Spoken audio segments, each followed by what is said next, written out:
വലീമത്തും നടത്തുന്നതും ഖദ് സുന്ന, അത് സൗജിന സുന്നത്തവൾക്കില്ലെന്ന. അഖ്ദിൻ്റെ പിറകെ നടത്തലും വേണ്ടുന്നതാ, മുമ്പായിരുന്നാല് സുന്നത്തില്ലെന്നുള്ളതാ. തെർശീഹിലുണ്ടത് നോക്കിയാൽ കാണുന്നതാ, ഫത്ഹുൽ ജവാദിൽ നിന്ന് നഖലും ഉള്ളതാ. സൗജിൻ്റെ അനുമതിയോട് കൂടി വലിയത് നടത്തുന്ന പക്ഷം കടമ തീർന്നവനുള്ളത്, അല്ലാത്ത പക്ഷം കടമ തീർന്നില്ലെന്നാ. സൗജാത്ത് 4 ഉണ്ടെങ്കിലും ശരി തന്നാ. അഖ്ദിൻ്റെ ശേഷവുമാണതിൻ്റെ അഖ്ദെന്ന, അത് കാലദീർഘം കൊണ്ട് ഫൗത്തല്ലെന്ന. അത് രാത്രിയിൽ നടത്തുന്നതേറ്റം അഫ്ളല, കാണാം ബുജൈരിമി നോക്ക് ഭാഗം 3. അഖ്ദിൻ്റെ മുമ്പ് വലിയ സൗജും 2 റകഅത്ത് നിസ്കരിക്കേണ്ടതാണെന്നുണ്ട്. ഇതുപോലെ നവദമ്പതികളും ഈ 2 വേണം വിഖാഇന് മുമ്പ് തന്നെന്നുണ്ട്.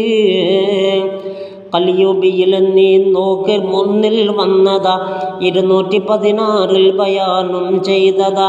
അത് പള്ളിയിൽ വെച്ചായിരിക്കൽ സുന്ന, കൂടാതെ സദസ്സുണ്ടായിരുന്നാൽ നന്നാ. ദിനം വെള്ളി ആയിരിക്കുന്നതേറ്റം നല്ലതാ, അതിനുള്ള പകലാദ്യത്തിലായിരിക്കേണ്ടതാ. ഇതുപോലെ തുഹ്ഫത്തുൽ ഇബാദിൽ വന്നതാ, 12 പറയുന്നതെന്നറിയേണ്ടതാ. സംഘടനകൾ പലതുണ്ട് എല്ലാ നാട്ടിലും, അതുപോലെ ഇതിനും സംഘടിക്കാരെങ്കിലും നടപ്പാക്കണം. ഇത് സംഘടിച്ചെല്ലാരും, കേൾക്കാതെ വന്നാൽ ചെന്നു തിന്നരുതാരും. മുതലാളിമാരും തൽക്ഷണം പിന്മാറും, മാറാതെ വന്നാൽ ചോറ് മുഴുവൻ നാറും. ആർഭാട ക്യാൻസർ സ്ഥലം വിടും ഉടൻ തന്നെ, കല്യാണവും ലഘുവായി നടക്കും. പിന്നെ യുവാക്കളെ ഇതിനൊന്ന് സംഘടിക്കണമേ, റബ്ബിൻ്റെ പ്രതിഫലമുണ്ട് എന്നേക്കുമേ. ചോദിക്കുവാൻ മതി എന്തൊരത്ഭുതമാണിത്, മോഷ്ടാവിനോടല്ലോ ഇത് ഏൽപ്പിക്കേണ്ടത്. സുഹൃത്തുക്കളെ ശരിയാണതെന്നാൽ തന്നെയും അള്ളാഹു തന്നെ ഹിദായത്തിൻ്റെ അവകാശിയും.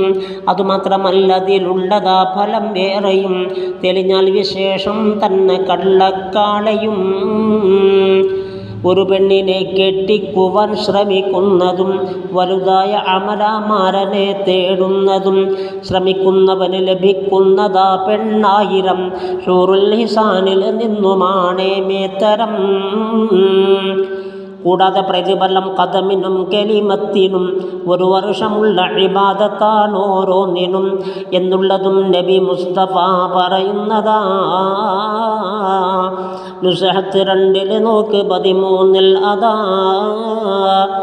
റബ്ബിൻ്റെ പ്രതിഫലമോർത്തു വേണം വർക്കിത്, കാശിന് വേണ്ടിയിട്ടുള്ള ബ്രോക്കർ കല്ലിത്.